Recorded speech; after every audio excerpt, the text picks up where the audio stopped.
So, Kazuhiro, you just received your third Oscar nomination in the makeup and hairstyling category for your work on Darkest Hour.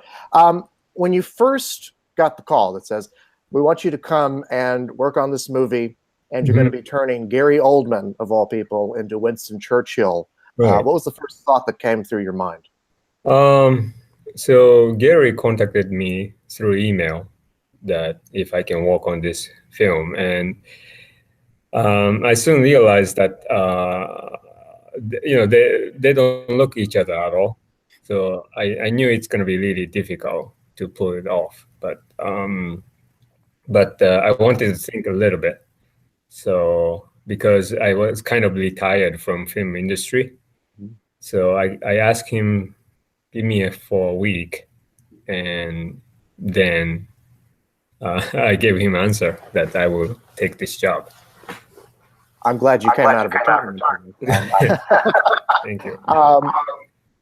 So you're a pro at this. Mhm. Talk about how you get started. I mean, where do you start when you're going to turn somebody like Gary Oldman into Winston Churchill? Right. Where does your work begin?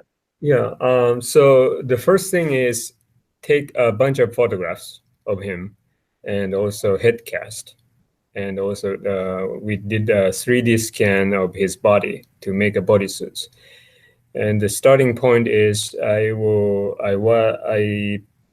gathered up lots of photographs and the documentaries of Churchill, and I did a lots of like DVD captures, and so I lined up the whole references that I need to study his face, and also by watching a documentary, try to understand what his mentality and what kind of person he was, and the start was to start to sculpt on Gary's life cast to figure out what I can do and what will be the most effective makeup can be done on Gary's Mhm. face.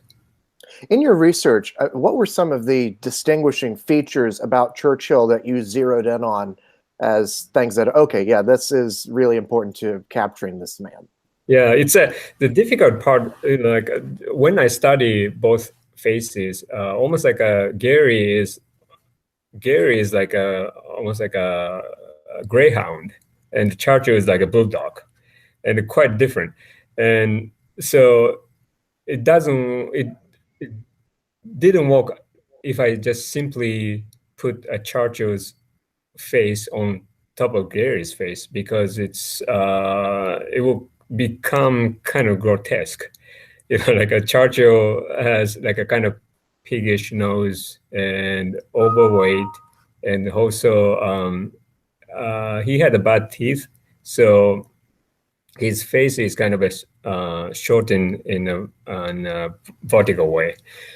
So I had to figure out, try to put Churchill's future on Gary's face in a good balance, so it won't look odd as a final makeup.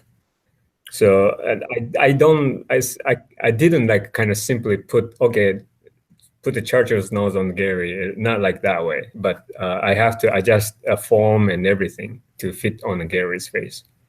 And also, you have to take into consideration how the actor is going to be able to give a performance under all this stuff. Can you talk about how that affects the kind of work that you do? Yes, it's if it's easy. I'm sorry. It would be easy if I can just put the mask on him to make him look like a Churchill. But of course, he has to act through it. So if he was like a 30 years old, it will be easy to put the piece on him. The skin can drive the appliances. We call appliances or the facial pieces, and but as people get older, the skin become a lot more flexible, and if we put the piece on the skin, it doesn't move well. So I try to illuminate any pieces around his eyes and forehead so he can express his emotion much easier through the makeup, and just to try to put like a kind of essence of Churchill as a form on probably like I would say like a lower part of his face, because I had to make sure that he will have that body weight and the body shape of Churchill.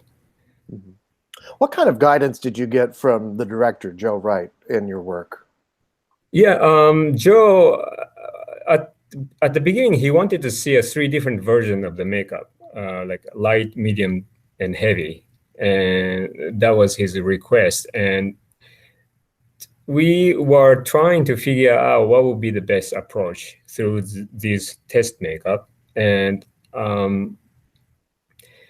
he didn't have really like a specific, like a direction that almost like we were trying to figure out by going through those test makeup. And so what we did was, after I took head cast, we did 3 test makeup 2 months later, then refined that makeup down to 2 test makeup a month later.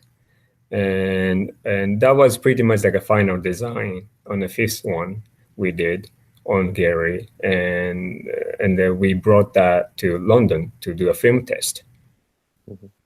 Yeah. You bring up 3 different versions, and it makes me wonder, I mean, how much, when you're doing work like this and you're recreating a real person, how much fealty do you give to getting the person to look exactly like the person you're trying to capture, or how much of it is just get the essence of the person while not making it look weird, or right, you know, still letting it fit the actor who's playing it? Mm-hmm.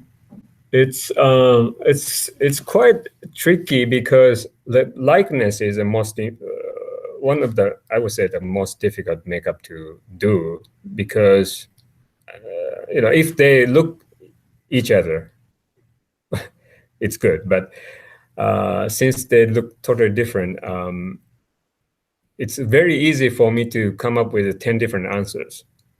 So the purpose of going through that many test makeup is try to find out what Joe wants to see, and what Gary wants to see, and what I want to see, or what the studio wants to see. You know, like to try to make everybody happy, because there's no one perfect answer there. So I'm not sure if I answered your question, but just that's a process. You know, right? No. Yeah. When you have the right makeup, can you then take us onto the set and take us through putting it on Gary every day, and the practicality of working with this makeup on a movie set? What is what? I'm sorry. The practicality of having to apply this makeup every day. And I mean, he's in, I guess, every single scene of the movie. So can you talk about how you use that every day? Yeah. Okay. Well, I will explain. Well, the so makeup artist on set was David Marinowski and Lucy Civic. They are UK people and really talented and great. They did a great job, and they spent like about like 3 hours and a half every day to apply makeup on Gary. And it's, you know, it's a tough process, because sometimes he has to start from 3 o'clock in the morning, or, you know, like just the everyday thing. And it's tough on everybody, but that's a, you know, nature of this kind of job that we have to do. You know? You mentioned, you know, how this is difficult to do. And I mean, you've worked on a wide variety of movies, just to name a couple of them: How the Grinch Stole Christmas, and Planet of the Apes, Hellboy, Benjamin Button. Can you talk about, I mean, what attracts you to the different movies that you do, like the level of difficulty, the challenge, or, you know? Yeah. My I think I'm more like attracted to the job with character makeup, like human characters, because it's, you know, I have done like creatures and monsters and that kind of thing, but I'm really enjoy doing human character, because it's more challenging, because if something wrong, people will notice right away, even like they cannot point out what's wrong with it. And that's the challenge part, and my how you call it, what I enjoy is to make something that look invisible. And I think it's very important for the film job that the audience won't notice if actor has anything on the face. Mhm. You received your third Oscar nomination for this. Your other two were for Click and Norbit. What did that kind of recognition mean for you in your career? Yeah, it's really a great honor to be nominated for 3 times, and I'm really happy to be recognized, and especially this one is so special for me because like the last 2 film was like a comedy that not many people care about that movie.